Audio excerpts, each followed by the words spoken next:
વડોદરાના બાયલીમાં આજે જ સમાચાર દુઃખદ મળ્યા કે એક સગીરા સાથે ગેંગરેપ થયું છે. ગુજરાતમાં ભાજપની સરકાર અને એમાંય ખાસ કરીને મુખ્યમંત્રી ગૃહમંત્રીની અણાવડતના કારણે આજે દરેક દીકરીઓ અસુરક્ષિત મહેસૂસ કરે છે. જે રીતે ગુજરાતમાં દાહોદમાં એક નાની 6 વર્ષની બાળા સાથે બળાત્કારની કોશિશ થાય, ભાજપ સમર્થક એની હત્યા કરી નાખે. તમે જુઓ, બીજા દિવસે સુરેન્દ્રનગરમાં 5 વર્ષની દીકરી સાથે બળાત્કાર થાય, મહેસાણામાં બળાત્કાર થાય, એના બીજે દિવસે મોડાસામાં બળાત્કાર થાય, ભુજમાં ઘટના બને અને આજે વડોદરાના ભાયલીમાં ગેંગરેપ થયું છે. આ ગુજરાત કોણે બનાવ્યું? આવું કઈ હાલતમાં ગુજરાતને કરી નાખ્યું છે? બહુ દુઃખદ છે. અત્યારે એટલી પીડા થાય છે. ગૃહમંત્રી એવી ફાંકા ફોડદારી કરતા હતા કે 5 વાગ્યા સુધી ગરબા રમી શકશે, 5 વાગ્યા સુધી ગરબા રમી શકશે. ગૃહમંત્રીએ 5 વાગ્યા સુધી ગરબા રમવા માટેની વ્યવસ્થા જ નથી કરી. આનો અર્થ થયો એમણે આઈજી સાથે, સીપી સાથે, ડીજીપી સાથે બધા સાથે મિટિંગો કરી અને પ્લાન કરવાની જરૂર હતી કે કેટલી સુરક્ષામાં કેટલા લોકો ક્યાં તૈનાત રહેશે. એમાં જીઆઈએસએફ, સીઆઈએસએફ ની જરૂર પડે તો એ ફોર્સ પણ લગાડવાની હોય, પર્સનલ બાઉન્સરો લગાડવાના હોય, ઈ લગાડવાના હોય પ્રાઇવેટ. એ કરવાની જગ્યાએ 5 વાગ્યા સુધી ખાલી રીલ્સ બનાવવા માટે, વાહવાહી મેળવવા માટે એમણે નિવેદનો કરીને ફાંકા ફોજદારી કરી. એનું પરિણામ આજે રાત્રે 12 વાગે એ દીકરી જયારે પરત ફરી રહી હતી ત્યારે બળાત્કાર, ગેંગરેપ થયું છે. કોણ જવાબદાર આનો? અને એટલું નહીં, 5 વાગ્યા સુધી ગરબાની વાત કરતા હતા. ગરબા તો 12 વાગે ઘણી જગ્યાએ બંધ કરાવી દે છે પોલીસ કમિશનર અને કલેક્ટર એમ કે ગૃહમંત્રીને ખબર નથી પડતી 5 વાગ્યા સુધી ન રમાડી શકાય. તો તમે નક્કી કરો કે તમે શું કરી રહ્યા છો. અને આ જે ઘટના બની છે બળાત્કારની, હજી તો બીજા 7 દિવસ બાકી છે ગરબાના. તો તમે હજુ પણ એવી શું વ્યવસ્થામાં લૂફોસ રાખશો કે જ્યાં હજી પણ અમારી બહેનો દીકરીઓ છે એ કઈ બળાત્કારનો ભોગ બનશે કે કઈ હત્યા થવાનું આપણે થવા દેશું? તમે નિવેદન કરતા પહેલા મિટિંગો કરીને વ્યવસ્થા તંત્ર સુરક્ષિત કરવાની તમારે જરૂર હતી. આજે ખૂબ જ દુઃખદ ઘટના બની છે. હું એવું કહીશ કે ગૃહમંત્રી, મુખ્યમંત્રી છે એ ખરેખર આ સરકારને લાયક નથી. એમને રાજીનામું આપી દેવું છે. આંકડા એવું કે છે કે ગુજરાતમાં છેલ્લા 5 વર્ષમાં 6524 રેપની ઘટનાઓ થઈ છે. આપણા જ ગુજરાતમાં છેલ્લા 5 વર્ષમાં 95 જેટલા ગેંગ રેપની ઘટનાઓ થઈ છે. આંકડા એવું પણ કે છે કે હાલમાં ગુજરાતમાં દરરોજ 6 જેટલા મહિલાઓ પર થતા દુષ્કર્મની ઘટનાઓ રજીસ્ટર થઈ રહી છે. એવા સમય લાગે છે કે ગુજરાત એ દેશનું એક એપી સેન્ટર બની રહ્યું હોય મહિલાઓ પર થતા અત્યાચારો માટે અને દુષ્કર્મો માટે. આપે જોયું એમ કે ગઈકાલે રાત્રે 12 વાગે વડોદરાના ભાયલી વિસ્તારમાં એક સગીર યુવતી ઉપર 2 થી 3 નરાધમોએ જે ગેંગ રેપની ઘટના આચરી છે એને ગુજરાત કોંગ્રેસ તરફથી સખત શબ્દોમાં વખોડી કાઢીએ છે.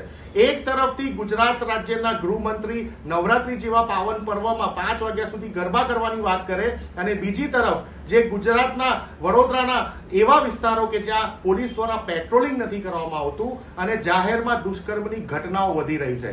સાથે સાથે તમે જુઓ કે માનનીય હર્ષભાઈ સંઘવીનો નિવાસ જિલ્લો એટલે કે સુરત જિલ્લો અને એમનો પ્રભારી જિલ્લો એટલે કે વડોદરા જિલ્લો, આ બંને જિલ્લાઓમાં જે રીતે મહિલાઓ પર થતા અત્યાચાર અને દુષ્કર્મની ઘટના, દીકરીઓ પર થતા અત્યાચાર અને દુષ્કર્મની ઘટનાઓ વધી રહી છે, એ જોતા એવું લાગી રહ્યું છે કે રાજ્યમાં મહિલા સુરક્ષાનો જે સવાલ છે ખૂબ જ મોટો બનતો જાય છે. તમે જો કે હાલમાં જ વડોદરા શહેરમાં ભાજપના એક કાર્યકર્તાએ એક મહિલાના ઘરમાં ઘૂસીને રેપની ઘટના કરી. દાહોદમાં 6 વર્ષની બાળકી ઉપર દુષ્કર્મ કરવાની એક આરએસએસના એક કાર્યકર્તાએ જે ઘટનાને અંજામ આપવાની કોશિશ કરીને પછી એ 6 વર્ષની નાની દીકરીને મારી નાખી. આ તમામ રિસન્ટ ઘટનાઓ છે. આ ઘટનાઓ બંધ થાય એની માટે માનનીય ગૃહમંત્રીને આવેદન કરું છું કે ગુજરાતમાં મહિલાઓની સુરક્ષા સુનિશ્ચિત કરવા. નમસ્કાર, હું ગોપાલ ઇટાલિયા અને આજકાલ કરતા લગભગ 1 અઠવાડિયું થવા આવશે ગુજરાતના ગૃહમંત્રીએ ચેલેન્જ આપેલી કે એની પાસે એટલો બધો જ્ઞાનનો ભંડાર છે કે કોઈ પણ વિષય ઉપર ચર્ચા કરવા માટે તેઓ તૈયાર છે.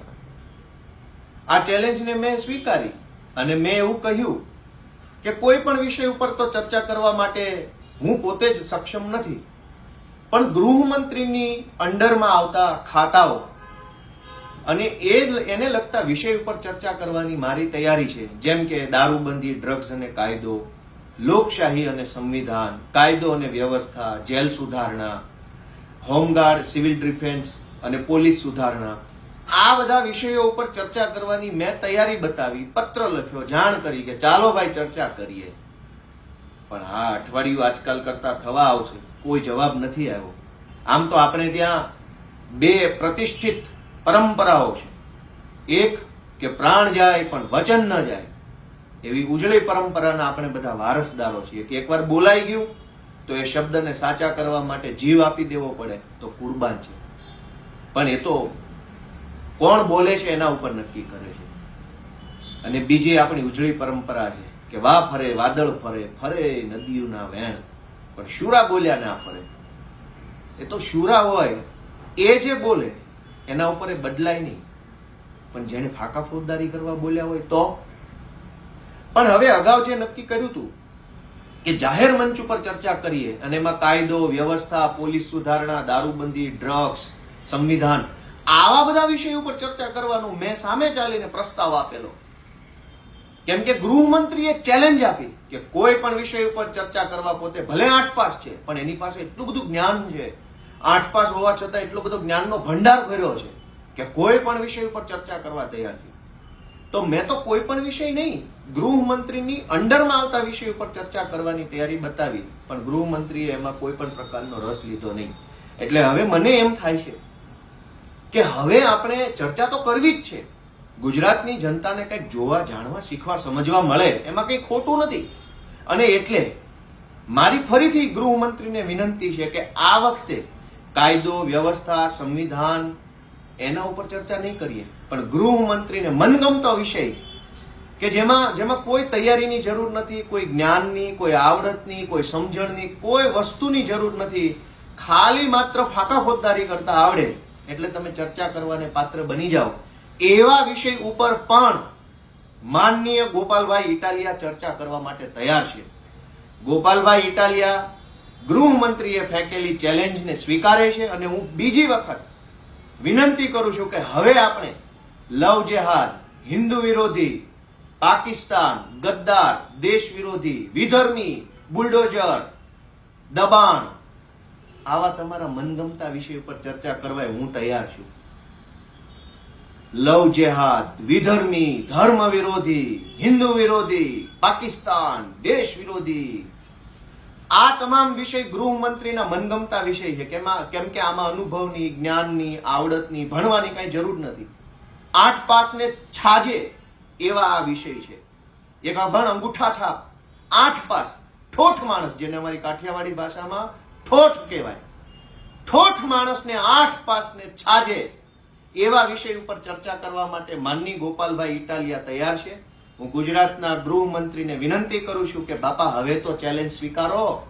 ચેલેન્જ ફેંકતા ફેંકી દીધી છે, તમારા શબ્દોની તો કંઈ કિંમત કરો. ગુજરાતની જનતાની કિંમત ન કરો, વિરોધ પક્ષની કિંમત ન કરો, પણ તમે બોલેલા 2 શબ્દોની કિંમત તો તમે કરો. કેમ કે આપણે એ ઉજળી પરંપરાના વારસદાર છીએ કે પ્રાણ જાય પણ વચન ન જાય. ગૃહમંત્રીએ મીડિયાના સ્ટેજ ઉપરથી બોલબચ્ચન કરીને એવું કીધું હોય કે ચેલેન્જ આપું છું, મારી સાથે કોઈ પણ વિષય ઉપર ચર્ચા કરો, તો એ ચેલેન્જને માનની ગોપાલભાઈ ઇટાલિયાએ સ્વીકારી છે. અને 8 પાસને છાજે એવા વિષય ઉપર ચર્ચા કરવા માટે હું જાહેર મંચથી તૈયાર છું. ધર્મ વિરોધી, હિન્દુ વિરોધી, લવ જેહાદ, વિધર્મી, આ તમારા મનગમતા વિષયો છે. 8 પાસને છાજે એવા વિષય, શોભા દે એવા વિષય. આવો ખુલ્લા મંચ ઉપર ચર્ચા થઈ જાય. ભાગતા નહીં, ભાગશો નહીં, છોડીને જતા નહીં, પીઠ ના બતાવશો. મરદ માણસ હોય છાતી બતાવે. ચેલેન્જ આપી છે, મેં ચેલેન્જ સ્વીકારી છે, આવો થઈ જાય ચર્ચા. જય હિન્દ, જય જય ગરવી ગુજરાત.